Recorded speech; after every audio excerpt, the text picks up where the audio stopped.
ഒരു വിഷയം പറയുമ്പോ ആ വിഷയത്തിന് തെളിവ് ഹാജരാക്കണം, പ്രമാണം. നിങ്ങള് ലീ ഹംസത്തുൻ എന്ന ബൈത്ത് ഷിയാക്കളുടേതാണ് എന്ന് പറഞ്ഞ ആരോപണമായി പറഞ്ഞു പോകല്ല ഞങ്ങൾ ചെയ്തത്. ഞങ്ങൾ താങ്കളുടെ പ്രസംഗം കേൾപ്പിച്ചുകൊണ്ടാണ് ഞങ്ങളിത് കേൾപ്പിച്ചത്.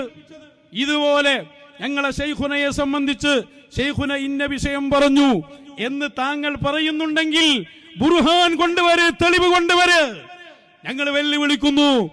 ഏതെങ്കിലും ഒരു വെള്ളിയാഴ്ച ജുമുഅ സമയത്ത് ജുമുഅക്ക് പോകാതെ ഏതെങ്കിലും ഒരു മൗലിദിലോ മറ്റോ പങ്കെടുത്ത എന്തെങ്കിലും ഒരു രേഖ തെളിയിച്ചാൽ ഞങ്ങളുടെ ജീവിതത്തിൽ പൊതു സ്റ്റേജിൽ കയറില്ല. ഞങ്ങൾ കൊണ്ടുപോവാ. ജുമുഅയുടെ ആദാബൊക്കെ ഞങ്ങളെ പഠിപ്പിച്ചത് ഞങ്ങളുടെ മശായിഖന്മാരാണ്. വെള്ളിയാഴ്ച ഞങ്ങൾ മൗലൂദ് ഓതലുണ്ട്. അത് സാവിയയിൽ വന്ന വെള്ളിയാഴ്ച സുബഹി നിസ്കരിച്ചാൽ തന്നെ മങ്കൂസ് മൗലൂദ് നടക്കും അവിടെ. പിന്നെ ഞങ്ങളോട് പറഞ്ഞ് കാര്യപ്പെട്ടൊരു മൗലൂദ് ഉണ്ട്, എന്തായാലും ഓതണം എന്നാണ്. അതേതാ മൗലൂദ്? അസ്ഹാബുൽ കഹ്ഫിനെ കുറിച്ച് പറയുന്ന സൂറത്തുൽ കഹ്ഫ്. അത് ഓതണം ഞങ്ങളോട് പറയലുണ്ട്.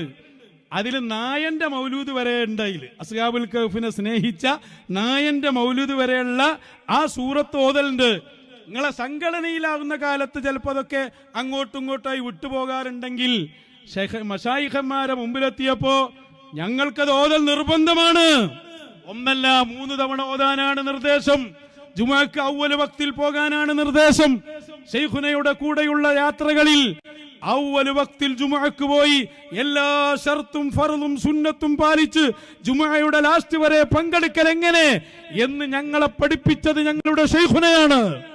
എന്താ നിങ്ങൾ മനസ്സിലാക്കിയത്? നിങ്ങൾ ചിലപ്പോ ജുമുഅക്ക് പോകാതെ ഇരുന്നിട്ടുണ്ടാവും. അതിലേക്ക് ഞങ്ങളെ കൂട്ടണ്ട, കൊണ്ടുവാ തെളിവ്. എന്തെങ്കിലും പറഞ്ഞ് സത്യത്തിൽ എന്താ അവർക്ക് പറ്റിയത് അറിയോ? നമ്മൾ പ്രമാണം ഉദ്ധരിച്ച് ഓരോന്നിങ്ങനെ പറഞ്ഞപ്പോ മിണ്ടാൻ കഴിയാതായി. എന്നിട്ട് ഓരോരുത്തർ മൂലക്കിരുന്ന് ആരോപണം ഉന്നയിക്കുക. ഓന്റെ തൊള്ളയാണല്ലോ ഇതിന്റെ ദലീല്. തെളിവ് കൊണ്ടുവരണോ? നിന്റെ നാവ് മതിയോ ദലീല്? ദലീൽ എവിടെ?